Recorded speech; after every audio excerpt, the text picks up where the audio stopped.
Meenakshi college campus में बैठी थी। जब उसके क्लास पूरे हुए तो वह अपनी सहेली के साथ बातें कर रही थी। उसे रास्ते से जाते समय रोनी दिखी। रोनी को आवाज दी, रोनी इधर आओ। मीनाक्षी की आवाज सुनते ही रोनी मीनाक्षी के पास गई। दोनों बातें करने लगी। बातचीत के दौरान अचानक मीनाक्षी को याद आया कि उसने सुना है कि पल्लवी ने आत्महत्या कर ली है। इस बारे में रोनी से जानना चाहा। पल्लवी, मीनाक्षी और रोनी दोनों की यह बचपन की सहेली थी। रोनी और पल्लवी दोनों एक दूसरे की पड़ोसी थी। मीनाक्षी दूसरे गांव में रहती थी। भले ही पल्लवी की 3 बार शादी की गई, लेकिन उसने आत्महत्या क्यों की? ऐसा सवाल मीनाक्षी के मन में आया। दरअसल वह अपनी प्यारी सहेली की आत्महत्या से बेहद दुखी थी। पल्लवी 9वीं कक्षा में थी तभी उसकी पहली शादी हुई थी। पल्लवी देखने में बहुत सुंदर थी। वह होशियार, शालीन और भविष्य के सपनों में रंगने वाली लड़की थी। उसने अपने जीवन में कई सपनों को चित्रित किया था, पर घर के लोगों ने उसकी जबरदस्ती से शादी करवा दी। मीनाक्षी के पास इतने सारे सवाल थे कि वह नहीं जानती थी कि रोनी से कैसे पूछूं, लेकिन हर बात की सच्चाई जानना चाहती थी। और आखिर में रोनी से पूछा कि पल्लवी ने आत्महत्या क्यों की। एक क्षण के लिए रोनी चुप हो गई। जल्दी से उसके मुंह से शब्द नहीं निकल रहे थे। उसने गहरी सांस ली और बोलना शुरू किया। 4 साल पहले पल्लवी की शादी रोहन नाम के शख्स से हुई थी। वास्तव में उसकी बहुत अच्छी गृहस्थी चल रही थी। दोनों एक दूसरे से प्यार करने लगे थे। जब भी यह दोनों साथ में बाहर जाते तो सभी कपल इनसे जलते थे। रोहन और उसके परिवार के सभी सदस्य अच्छे स्वभाव के थे। जैसा उसने सपनों में जोड़ीदार सोचा था, वैसा ही उसे अपना पार्टनर मिला था। उसके घर की स्थिति मध्यम थी। रोहन का एक छोटा सा होटल था। उसमें से उसके सारे खर्चे बांट देने के बाद कुछ पैसे बच जाते थे। घर की हालत बहुत साफ सुथरी थी।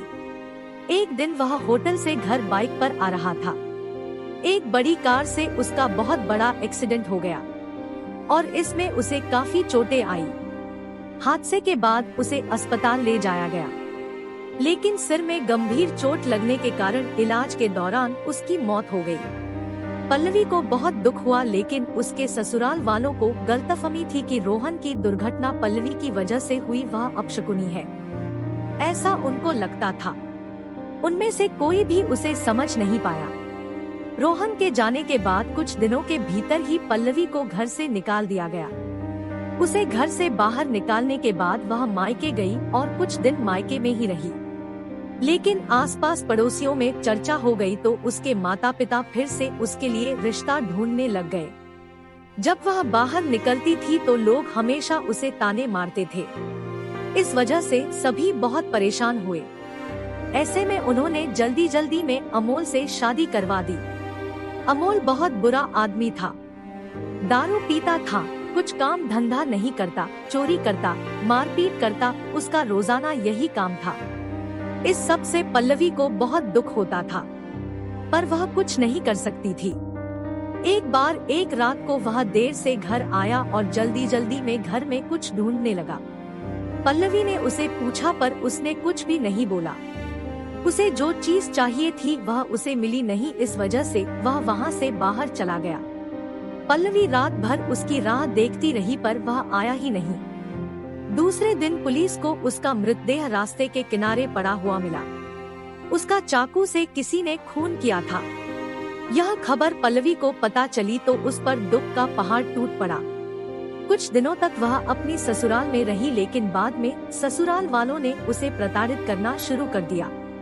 इस वजह से पल्लवी वापस मायके आ गई। घर आकर कुछ दिन ऐसे ही बीत गए। हर दिन आ रहा था और जा रहा था, लेकिन पल्लवी की स्थिति वही थी। उसकी तरफ देखा नहीं जा रहा था। उसका परिवार उसकी स्थिति को सहन नहीं कर सके, इसलिए उन्होंने उसकी वापस शादी करने का फैसला किया। उसके लिए रिश्ता ढूंढने लगे। उनके रिश्तेदारों में गौतम नाम का लड़का था। उसकी पहले से ही एक बार शादी हो चुकी थी और गौतम से पल्लवी की शादी करवा दी। पल्लवी बहुत खुश थी। शादी हुई और कुछ महीनों बाद उसे मालूम हुआ कि गौतम को कैंसर है। ब्लड इस बात का पता चलते ही उसके हंसते हुए चेहरे पर फिर से दुखी हो गया, लेकिन उसने हिम्मत से इन सब का सामना करने का फैसला किया। 6 महीने तक अपने पति की सेवा की, लेकिन आखिरकार 5 महीने बाद उसके पति की मौत हो गई। इस दुख से बहुत तंग आ चुकी थी। कुछ दिन बीत गए, लेकिन बाद में ससुराल वालों ने उसकी जिम्मेदारी लेने से इनकार कर दिया। उसे घर से निकाल दिया। उसके बाद वह फिर मायके चली गई, लेकिन उसके माता पिता, उसके भाई भाभी ने भी उसे घर में आने नहीं दिया। सभी तरफ से रास्ते बंद हो चुके थे उसके लिए। उसे उम्मीद की कोई किरण नजर नहीं आ रही थी। अंत में उसने खुद को खत्म करने का फैसला किया, उसका जीवन समाप्त कर दिया। पल्लवी की यह कहानी सुनकर मीनाक्षी की आंखें आंसुओं से भरकर बह रही थी। पूरा दिन वह पल्लवी के बारे में सोचती रही। क्या इन तीनों घटनाओं में बेचारी पल्लवी का कोई भी दोष था?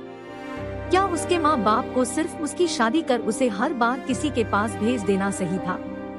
वो उसे अपने पैरों पर खड़ा करने की कोशिश भी कर सकते थे। सच कहो तो मीनाक्षी की जान उसकी बदनसीबी ने नहीं, उसके परिवार की, उसके आसपास के लोगों को छोटी सोचने ली है। वो बेचारी मनहूस नहीं, बदनसीब थी, क्योंकि उसके आसपास ऐसी सोच रखने वाले लोग थे। दोस्तों, ऐसी कहानी सुनने के लिए हमारे चैनल को लाइक करें, शेयर करें, सब्सक्राइब करें। Thank you so much.